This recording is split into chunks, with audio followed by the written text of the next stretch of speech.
episode number 3, all about the science behind your cat and the way our cats eat with Dr. Carol Smeja. We are so blessed to have you back again to teach us something really exciting about cats and their nose. Now, episode number 1 was all about the wild child, right? Like understanding the fact that our cats are so undomesticated, if that's the right word, non-domesticated.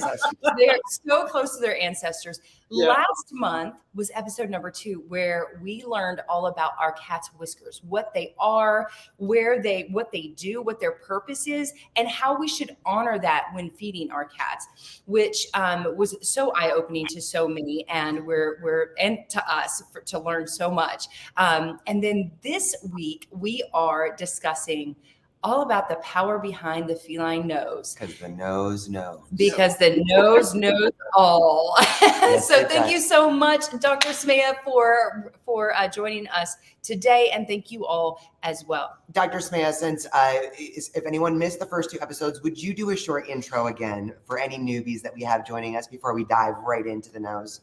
Okay. About me or the pet platter? Okay. Okay.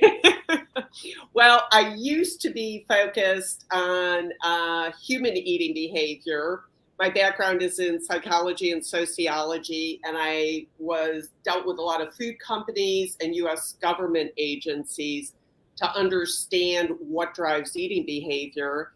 And then one time I was feeding my little Havanese Pip some chicken, and I was cutting it up, and my daughter said, "Don't throw that away, give it to Pip." So I put the cutting board down on the floor, and lo and behold, this little Havanese who used to inhale her food in about 14 seconds flat and would leave out a horrendous belch.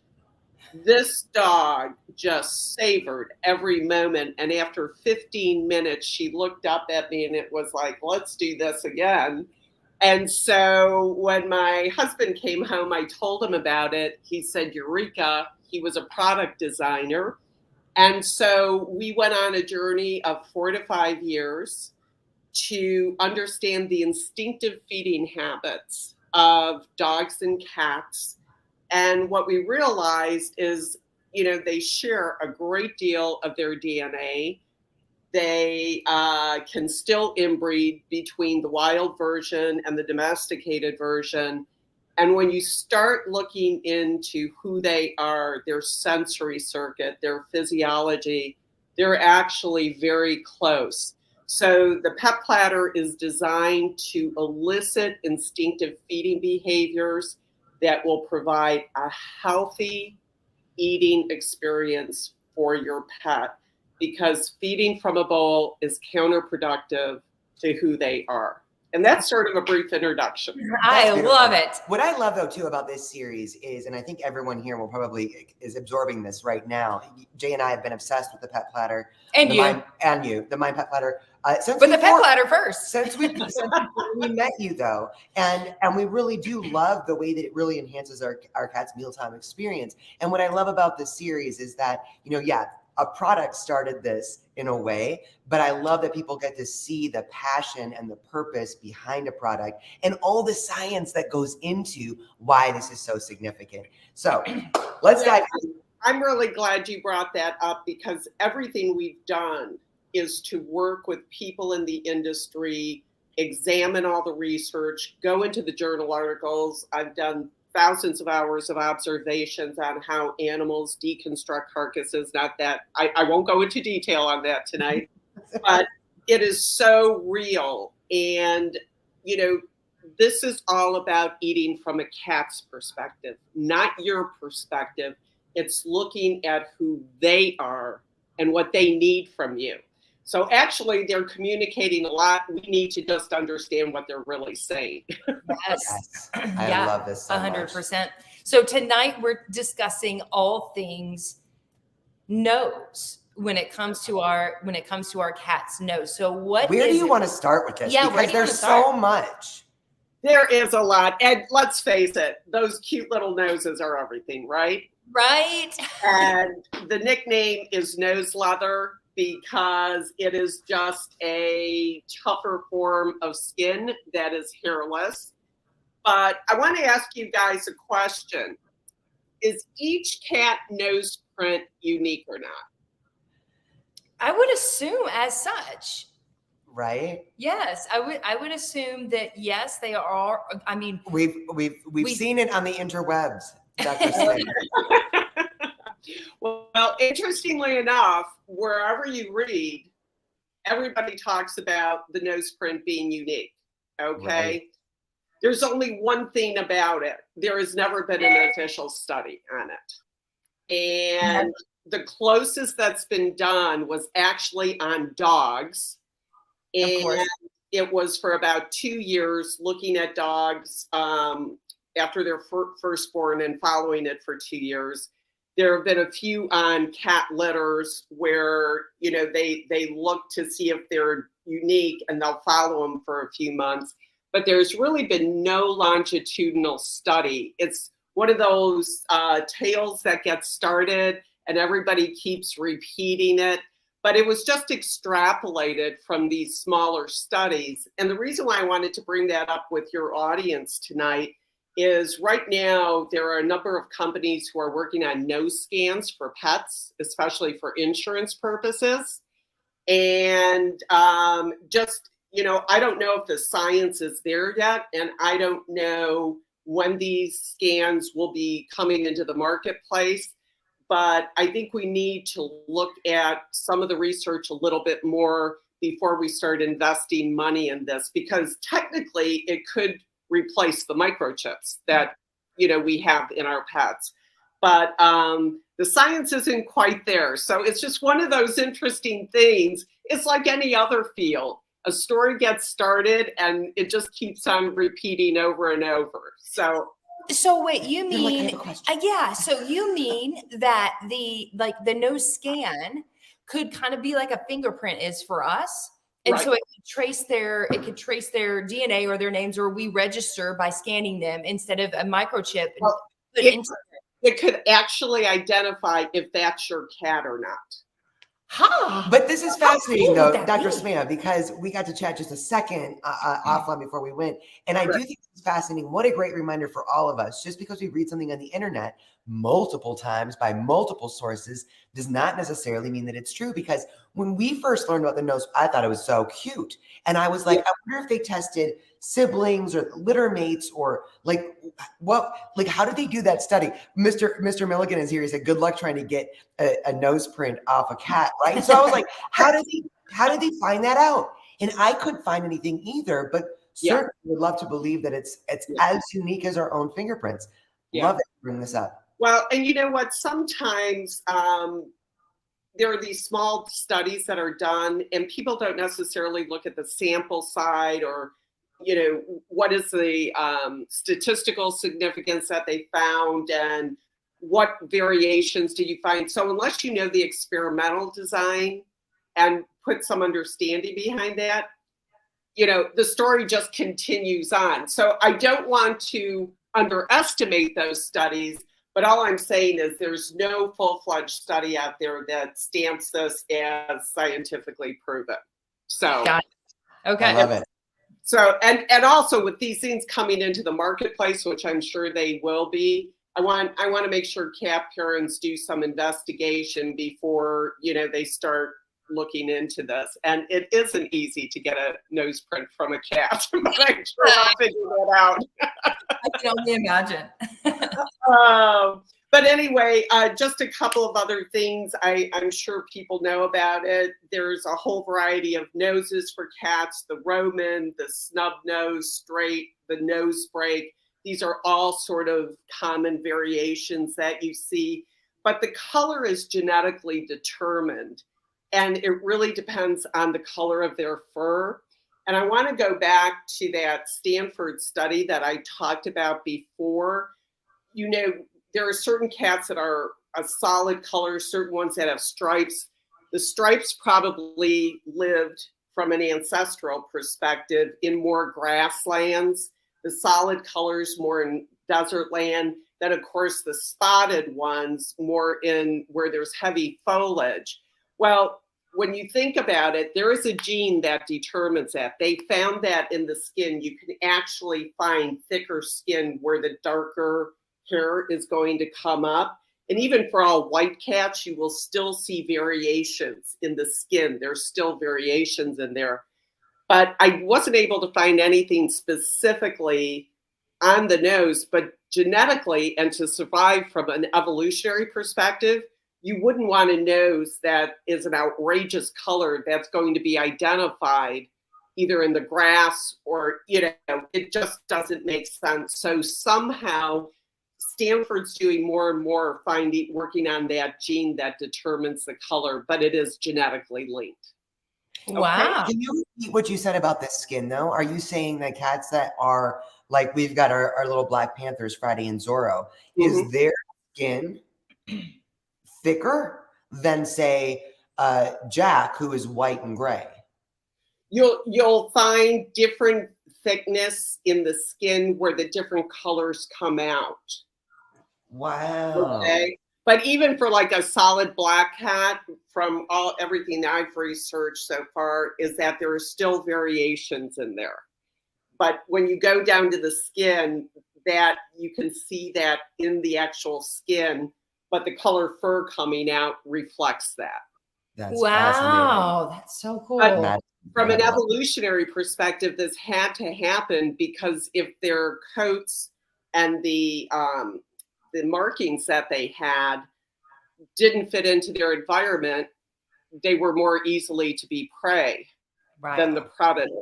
So, but again, a lot isn't done in the area of cats. And I'm hoping that as we start getting into this more, people are going to be asking for more information from researchers. Yes. Also, the thing that I'm sure most people know is that your cat's nose can go from light to dark, okay, especially the pink. And it can change colors simply because heart rate and blood pressure can go up due to excitement or stress, and any kind of temperature change as well. So the cat's nose is also communicating to you what kind of state that they're in. And it's one of those things, the nose is cute, but it's also communicating to the pet parent as well. And one other thing I thought was important is I did some investigation about serious changes in color, such as white, okay, which commonly is, it can be attributed to a number of things. But when you see your cat's nose go white, there's something else going on, which could either be dehydration, hypothermia, frostbite, could be skin cancer, and even diabetes. So when you see that kind of change, it should be sort of a warning signal, like time to go to my vet, or at least call my vet. So again, the nose is communicating to you. It's a communication device. Okay. Do you know what the little line is in their nose? No, that's the philtrum. And what that basically does is to collect the moisture from the glands on the side and the moisture from the lips to bring the moisture up to the nose. Okay, so it actually serves a purpose, the reason it's there. And I thought that was interesting. That is interesting. That's fascinating. I have one too, you know. Not as big as a cat's nose, though. Just reiterate that for a second, because I remember when we got Jack and Madison, both of them Madison is a calico, Jack is white and gray, and the variation in nose color has always been fascinating. But with those two, they're litter mates. I did notice they would go from like bright pink, perfect little nose to very light, and usually while they were resting. But I was concerned about it. So I think there's a difference between that variation that we will see with some noses that will vary a bit, but the white thing is what needs to be a concern, right? I'm passing it back to you that the variation is normal. No, exactly. And the only reason I like sharing this is because sometimes, we think we may be observing too much with our pets and thinking, oh, we're making too much out of this. But this, from a number of veterinarians, seemed to be something they just want to make cat parents aware of, that when you see a dramatic change like that, that means something is going on. And most often it is dehydration. I don't want to panic anybody, but the nose is communicating about the health of the pet as well. Yeah. Right. So, it's one of those things. You could look at your cat all day long and learn so much about it. So true. Yes, yeah, it's true. So let's talk about what information does the nose give us other than the possible health issues?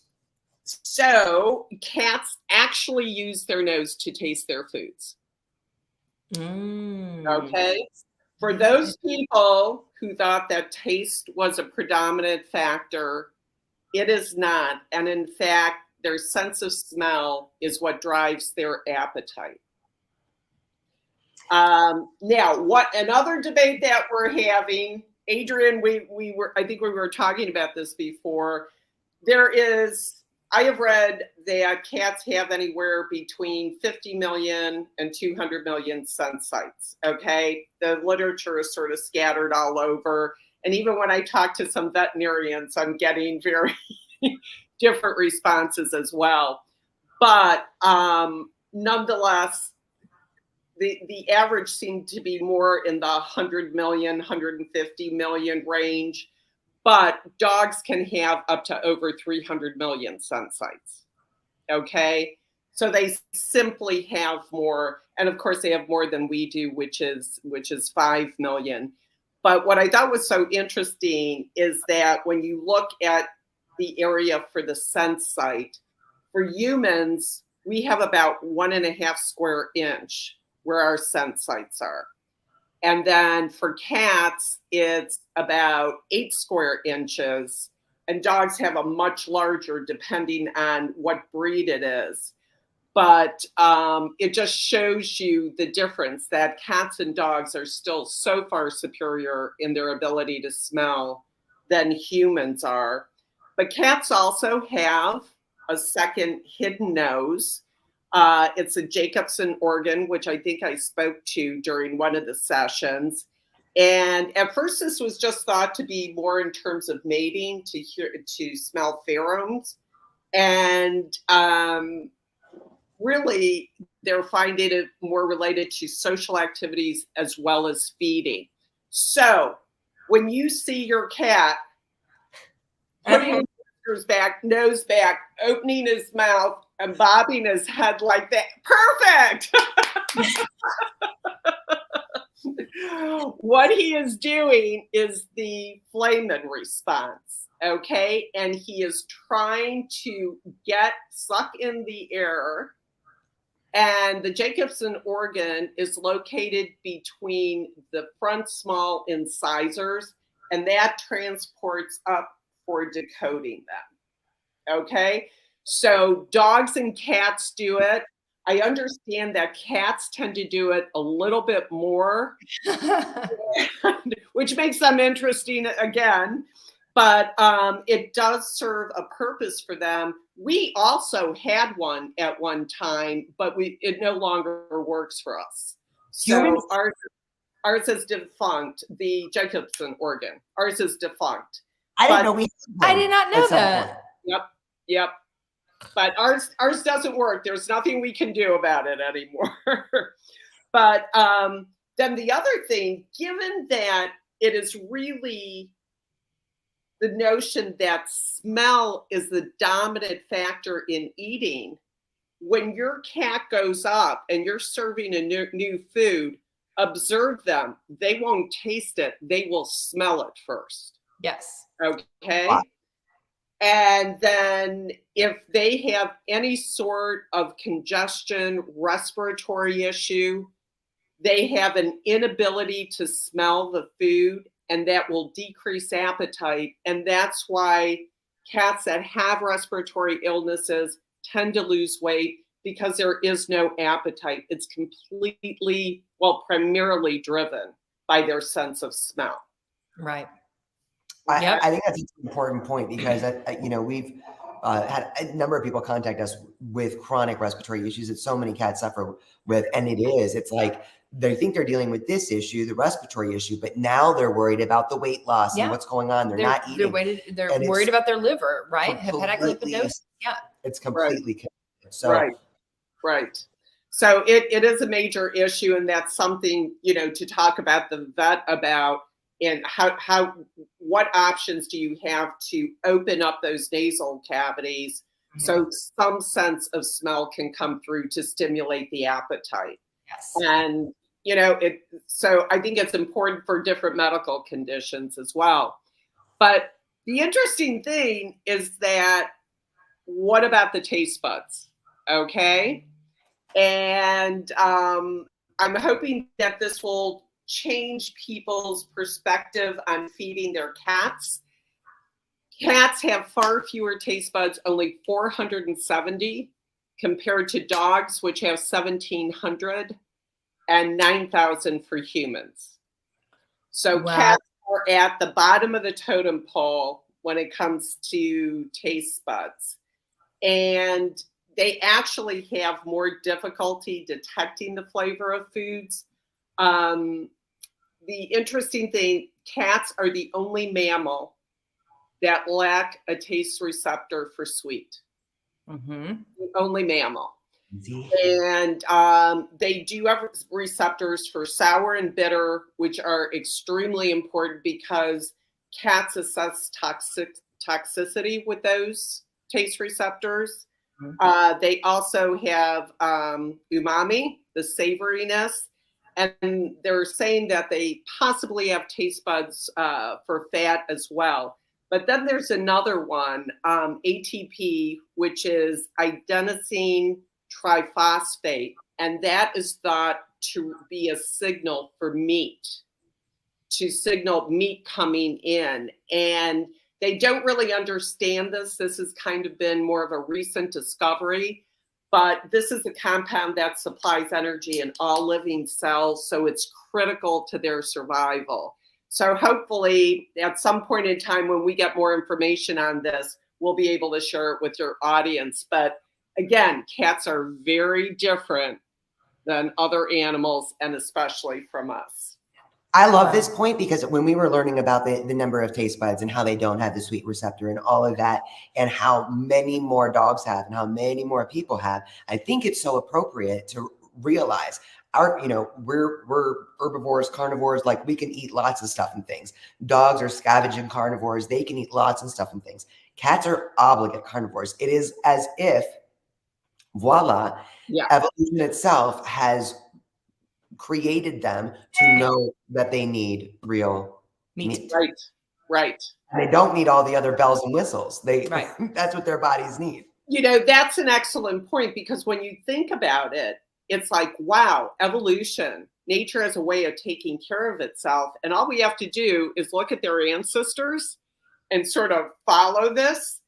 Go to the zoo, look at wild cats, see how they act. It's exactly like your cat. Okay. So it brings it, but evolution obviously plays a role in all this, and how they survive in the wild. So I think it's really interesting. I'll make sure I keep on looking for stuff to bring forward them, but I thought that was exciting. But now let's get to the nitty gritty, okay? Because cats are different. They're special. They're always operating in a different realm, especially from dogs. So the one thing I want to share with everybody tonight is that cats actually use their nose to choose which foods they eat. And what I mean by that is there are 3 different types of scent receptors. And V1R is a receptor for distinguishing scents. And cats have more V1R receptors. They have more sensitive noses than either cats or humans. So, that those cat facts are sneaking into the equation again. Wait. Dogs are humans, right? Yeah. Yeah. Right, exactly. So humans have 2 V1R receptors. Dogs have 9 and cats have 30. Wow. So what that basically means is that what you feed your cat, creating a variety of scents, will help them explore that food and to make choices about what are the nutritional requirements their bodies need. Yeah. And again, they're the wild child. They live in the wild. They're solitary hunters. They have to have this information to survive. Right. They have to know which prey to go after and what their bodies need. So using these highly aromatic foods can definitely make a difference. And I think, do you want to show something right now, or should I go through some interesting facts before we? I think this is absolutely awesome. So we've been talking with Dr. Smeja for a while, right? And we got on the subject of charcuterie boards when it comes to especially the Mind Pet Platter, because it's the perfect charcuterie board for cats, right? And so this past weekend, because it was Super Bowl weekend, we decided to make a charcuterie board for our cats, and we used chicken, beef, turkey, and duck in a Around the ridge in a freeze dried form. And then the others there, and I want to show you guys real quick because this is fascinating to us too, to see which cat went for what aroma. So give me 1 second here and I will show you guys right meow.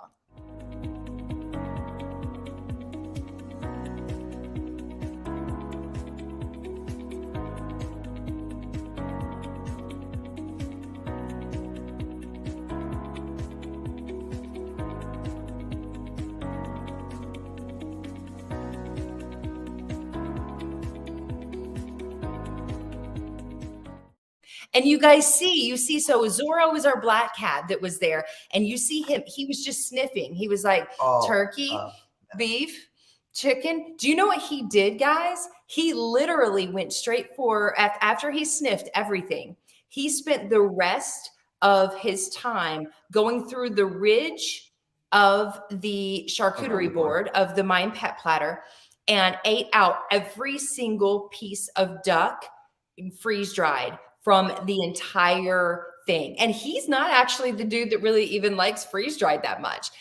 He's more like for the meat, but it's all meat, but he went straight for the duck all the way around the ridge. It was so fascinating to see. Whereas Jack went like straight for the chicken and the beef. He ate half the beef and the chicken. But it's so interesting. Definitely. I love the charcuterie that you did. It was great. About it, it's we talk. We have a round table that we do every month with Dr. Woodley and Pam Russell with Perfectly Holistic and Julian Thorne with Naturally Cats. And they always are talking about self-selection, right? Like letting your cats decide certain things. And we're bad at it too. It's like, what are we going to have today? I mean, we switch up their proteins. We switch up their foods, a lot. They get probably more than most cats get, but we switch it up and we are like, today it's this and this, this morning it's this and this evening it's this. It's very rare that we get on that occasion where it's like, let's put it out and let you decide. Right. It's really interesting because even at the zoo, and this goes across all the animals, we fight food monotony. Okay. If you are constantly giving the same food over and over again, I have seen it with polar bears to, seals, whatever. They are programmed. They need stimulation, thinking, making food choices. Again, I want people to realize they spent 95% of the time in the wild, hunting, foraging, deconstructing carcasses, eating what they nutritionally need. When we took all this away from them, we have to think of how can we replicate this in our house? How can we bring back the joy? Because like with cats especially, there's pride in killing things. And even if they're eating at the time, they will stop eating. I cited that experiment when they heard, I think it was a mouse or something in another room, they would stop eating, okay, a surefire meal right in front of them. They would go kill the mouse, bring it back, put it right by the bowl. Why? Because they're programmed to always have food for the next meal. And they just couldn't, all the cat, I think only one cat out of the whole experiment did not go to get the mouse, which is really amazing. So it shows this programming. But if you are given the same meal day in and day out, you lose your appetite for it as well. And also, it's creating sort of a variety of what they have to do to get it. So if you serve it the same way from the same bowl or platter or whatever you're serving from, that gets old too. But creating this notion of a charcuterie, making them explore, and we'll talk about later on in some of our future episodes, where can you put the pet platter? How can the pet platter, the feline feeding field, this is a field that you can create for them and create dynamics that you'll see your cat do that you've never seen them do before. So it's us getting out of our habit and saying, how can we go back in and create this for our cats? Yeah, and Dr. Smeja, I think you kind of already addressed this, but I want to bring up Christy's comment here, which I think is fascinating because I think food monotony is a real thing, and I think that people have experienced that. For cat parents though, they've also experienced food addiction. You know, when we're dealing with kibbles and different palatants and all that, then it's very difficult. But Christy's comment is, so despite my vet saying to keep him on one protein and don't switch too often, this speaks to variety being key. So, you know, I think we're looking at breaking addictions and that food monotony as well. Well, and I mean, at the same time, just going to throw in here a punch about the microbiome, right? Like, I mean, there is so much science around the microbiome of our cat's guts, and feeding them the same thing over and over and over again. All the test results show that we have a less healthy gut microbiome versus adding variety to the diet, adding, you know, switching up those proteins as often as possible. And yes, I think it was Madison, it's okay to give a different protein every day if your cat is, you know, not sensitive, and we, you know, sometimes we have to slowly change that if introduce a new protein or a new food. If your cat has a sensitive gut, which is usually from feeding the exact same food over and over and over again, then, you know, hopefully that's all it is. Yeah, but it is, yeah, the variety, allowing them that self-selection, allowing them to choose what they want. I just love this. Yeah, self-selection, I think, is so it's a beautiful thing to watch with, you know, Julianne Thorne with Naturally Cats. She does that with her herb gardens, and it's amazing to watch. It was fascinating for us. A quick question from Mr. Rob Milligan as well. I don't know if you saw any of this in your research, but is it possible for these receptors to be shared between siblings? In other words, if he feeds his freeloaders, his little loves, this different foods, they'll turn their nose up at the same foods, or they'll like the same foods. Did you see anything about? Nothing, no research like that has been done. But keep bringing these questions up. We'll get the researchers to do more and more in this area. But great question, really interesting. Yeah, really interesting. Okay, well, I just thought I'd end with a few little pieces of information. Because their noses are so powerful, we really need to pay attention to the aromas that we do have in our house. And it was really interesting. I've come across some stuff that shows that really strong odors can not only, you know, cause discomfort, but the point of an overload where it's almost painful to your cat.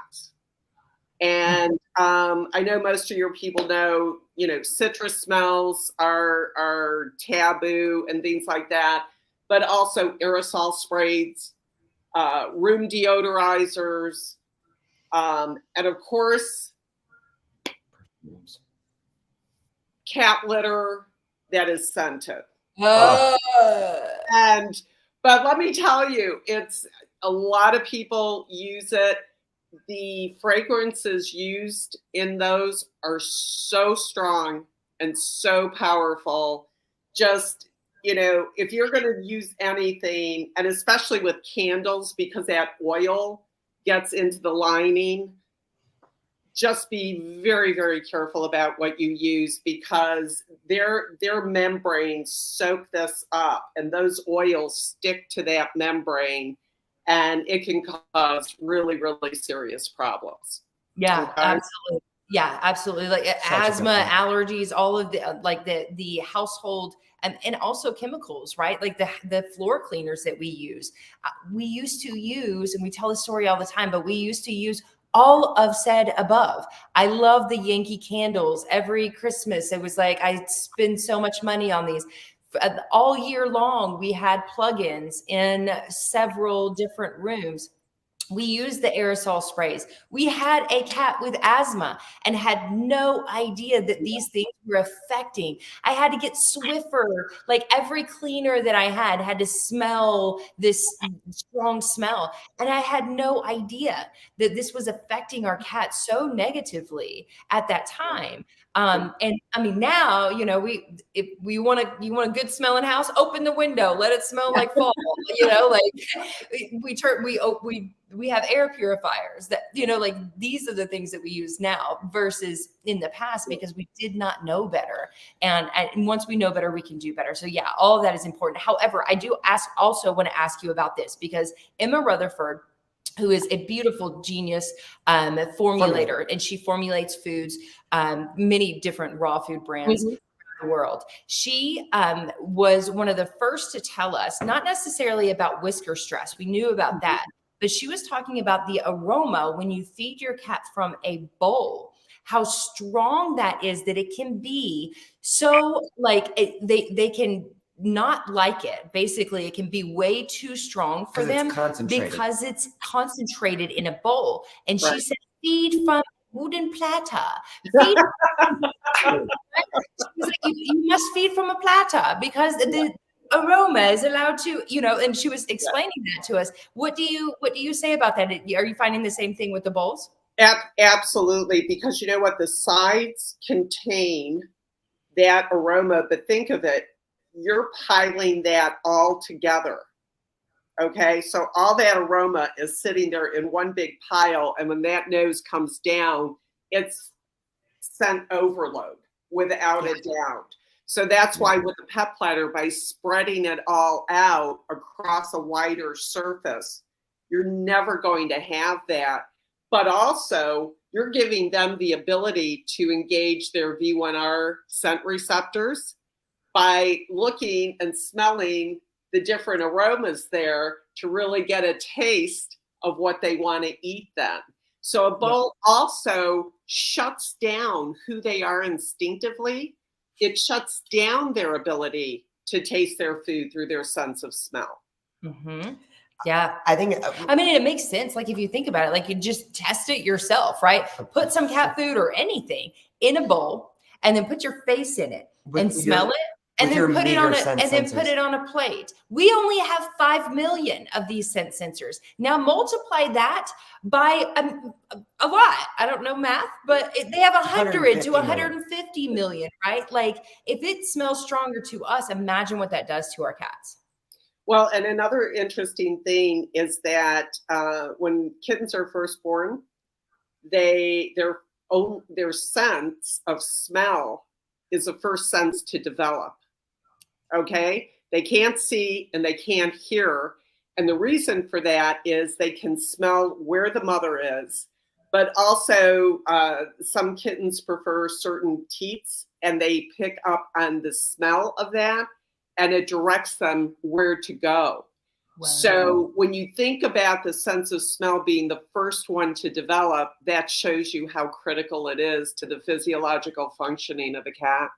Wow. It's incredible. I know we kind of started this talking about how, your passion for the My Pet Platter is really us being super fans of it and seeing what a difference it made for our babies. We would always do the wide bowls, right? But This was a whole different experience to watch them kind of roam around and play with the divots and get the juices and the ridges and all that. And Misty had a kind of a question here. Well, and for those of you that are asking, where can I get it? The link is in the description here, and we actually have a discount code. They have a discount code for you too, so you guys can click the link in the description to get. But I think that this is a common issue that a lot of cat parents deal with. What Misty's talking about. What about extremely picky kitties that do not like high-end food, tried extremely expensive stuff, good ingredients, but they both didn't like any of them. And I think that there's something to be said about, we can try the same thing depending on how we're feeding them, giving them those different options, and doing something on a platter versus putting it in their old bowl. Certainly when it comes to, I don't think anyone here actually feeds in plastic bowls anymore. And very important to note, you guys, the Mind Pet platters are not plastic. They are cellulose fiber. Which is like the most organic molecule on the planet. Love it. Right? Incredibly easy to clean, but it gives them that option. I think, we talk about food monotony. There's also a sense of that food addiction as well, where cats can be a little apprehensive to try new things. So when we really engage their senses, all of them, and give them options in a way that they're more receptive to, I think make a big difference. Yeah. And like as a little tip there, whatever you're feeding them now that they are maybe addicted to, then do the charcuterie board style, right? Like put out the good, nice, expensive food, but put that food there. So then they are going to now start to, because their nose is so powerful, they smell this other food while they're eating the food that they're used to. And now they are registering that as food. Versus, oftentimes it's texture and things like that we switch up, and they don't even register it as food necessarily because they're so addicted or used to this type of food. This will help. The charcuterie board style will really help with that. Well, and let me share one thing with you. It's very interesting because we've had a lot of pet parents contact us after they tried the pet platter, because a lot of people go, oh, it's just a board, no big deal, blah, blah, blah. Well, what they found is that after they switched to the pet platter, the cat and dog will not go back to eat from the bowl. They'll sit there and wait until the food is put on the platter. So our saying of how you feed is just as important as what you feed comes to play here. So if your cat had serious whisker fatigue, with that banging in, they don't want to go through that. They will turn their back on food that they want and food that they need if it is creating an uncomfortable situation. But most finicky eating that I have found is typically related to the environment in which you're serving them in and the serving device that you're serving them from. And it could be heightened anxiety. Cats have that better peripheral vision. They have superior motion detection. So for some bowls, especially stainless steel, they see movement reflecting in the bowl. They're gonna walk away from that because they can't detect if there's a potential threat in there. And they're basically blocked in. They have no way to escape. And one thing about the pet platter is you'll find that your cat will locate their position probably at one end of the platter. So it will give them the ability to jump up to 9 feet should anything come in to try to get at them or get to their food, because that is their autonomic nervous response to be able to flee. When they have their head in a bowl, they can't do that. They can't see what's coming around. So not that this is all going to be solved, but finicky eating, a lot of it is related to how you're serving it. And the feeding environment. Always feed the platter. We recommend pulling it away from a corner, because when you put your pet in a corner, you're blocking all of their sensory input. Yeah. So they're hearing all these noises at frequencies. They're hearing noises that we can't hear at all. Then there's motion in the bowl, hearing noises, can't really see on the side of them. So it creates a threatening feeding environment. always pull it away from a wall, allow them to circle their prey. They did this in the wild, okay? They will circle to make sure nobody else can come in and get that food. So another thing is, if it is really noisy or a high traffic area, that can interrupt feeding as well.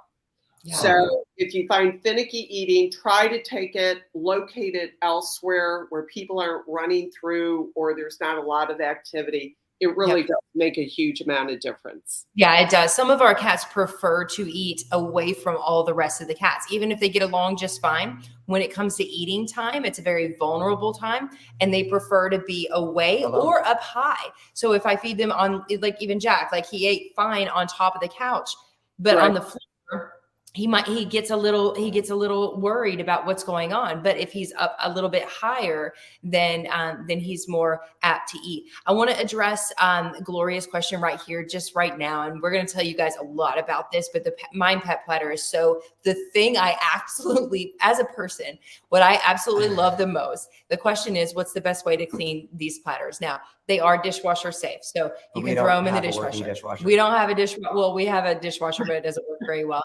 And we feed several times a day, and so we just don't run it. We wash them by hand, but I freaking love how easy these things are to clean. I can literally, even if, and I was saying this yesterday, and we don't recommend it, but if we feed our cats late at night and then we just go to bed and we get up in the morning and I do the feeding in the morning and there's raw food, dried remnants of raw food on the platter, or leftover that they're like, I wasn't hungry, I didn't want that. I can put it over hot water, like literally just run water. It doesn't have to be hot water. I don't turn it on hot, but it just falls right off. In stark contrast to stainless steel and glass. Yeah, stainless steel is hard to clean. You would be using a SOS pad on that to try to get it off for a very long time. This is very super easy. Yes. Yeah. And you know, another thing that I like to tell people, and this goes for your own dishes as well, don't use abrasive material if you don't have to, okay? Mm-hmm. Because all you're doing is wearing it down and you don't need to. An abrasive thing will always, impact marble, whatever. Just use what is absolutely necessary, but everything with the pet platter, unlike lick type mats where food gets caught, everything about the pet platter is designed so the cat's tongue can fit in there and they can literally get at every speck of food. So there's total satisfaction because they want to get to the food and they want a successful feeding experience. So I know some people, they contact us about abrasive brushes and scrape, and I'm like, no, you don't need to do that. It's incredible. It's so easy. I'm seeing a couple questions coming in about elevating the platter, and we do that for our Oliver Twist, who is also 19. We put it on a box for him, nothing fancy, and that's great. It's a little better on his joints, but we also do it for Jack, who seems to have a bit of food insecurity at times. So just lifting it up a little bit for him also works well. Misty asked also about kind of weaning them off different foods. I really think that had we had this Mind Pet Platter back when we were really learning how to transition, at that point we were feeding out of bowls and we would put the new food near the other food, but still when they're in this, they're not necessarily exploring that. So yes, you could see where, hey, sorry about that. This little guy needs to go away. I just blocked him. Go ahead. Sorry. Sorry about that. But yeah, that where you're giving them that opportunity to self-select. And that would have been awesome to help wean them off of the foods that we were trying to wean them off of while giving them options, because the studies do show that cats over time, given the choice of self-selection, will choose, as you just explored with how their receptors all work, they will choose what their body needs. So over time, they will choose the more nutritious food. Right. And yes. There's a beautiful study done in the UK, and Dr. Karen Becker cites it on her website as well. It's they had 3 different types of food that they offered, like a clouder of cats. And one of them was just to see what would the cats go for. 2 of them were completely unbalanced, and they just weren't. But they were everything kitty that crap. the cats They were needed. But one was fish, one was chicken, I believe, and the third one was an orange flavored food, which is citrus, which turns cats off, right? However, the orange flavored food was complete and balanced. It had all the nutrients that the cats needed. So in the beginning of the study, they all went for the fish first because that smell, right? So they all went to the fish first. And then over a short amount of time, they went over to the chicken because they realized that's not everything that my body needs. But by the end of the study, every single one of the cats were eating the orange flavored food because it had everything that their bodies needed. To your point on there being more science for what is the receptor that gives energy to the whole body? Oh, the ATP that I was talking about. Okay. Yes. Yeah. Like, what a beautiful mystery. Yes. I think adenosine triphosphate. And, there has to be something there. And this brings up another issue. And I know diabetes is a problem for some cats. The interesting thing is the fact that cats can't taste sweetness, they won't walk away from it because they can't taste it. So is the lack of that taste bud actually detrimental to them because they're going to eat things with grains, right? A lot of the food, 20% of the content of some foods will contain grains, which become problematic. So this is where nobody knows, is it because they lacked it or did something transpire where they lost that particular taste bud? And that's leading to diabetes now. But it's a really interesting thing for pet parents to realize. Like some people say, well, cats love ice cream. Okay. They're probably reacting more to the fat. Yeah. Okay. Not the sweetness. It's the fat within sweets that is driving that. So it's just an interesting thing how evolution and the whole notion of this lack of a sweet taste bud impacts their lives. Well, and thinking about diabetes specifically and the fact that, I think they say like 98% of cat parents still feed a kibble diet to their cats, which is really high in starch and carbohydrates and grains, right? Like that translate, that actually break down into sugar in the body and create things like diabetes. But the key is what the manufacturers are brilliant about is knowing that feline nose is so important that they spray it. They spray these kibbles with these palatants, with this animal digest, with these things that make the cats. It's the smell that makes cats really want that unhealthy food that's going to cause diabetes, kidney disease, and other things. And if that's their only choice, I think that we're seeing, we've lived through what happens when that is the only choice. And again, just that not only do we have this amazing opportunity to give our cats let them exercise their instincts and their amazing everything by giving them options, giving them some self-selection, giving them that kind of empowerment and enrichment. I just think that it's fascinating. It's a beautiful thing. I love that, this whole series, and we've got a couple more coming for you guys. This whole series just kind of came to fruition because we were obsessed with the Mind Pet Platter. Then we got to meet you, and like we said, now we're obsessed with you. Realizing. And I'm obsessed with you. Adopted Carol, just so you guys know, Dr. Smeja. She has her own room in our home. I'm going to be vacationing there soon, so we'll do a special one from your home.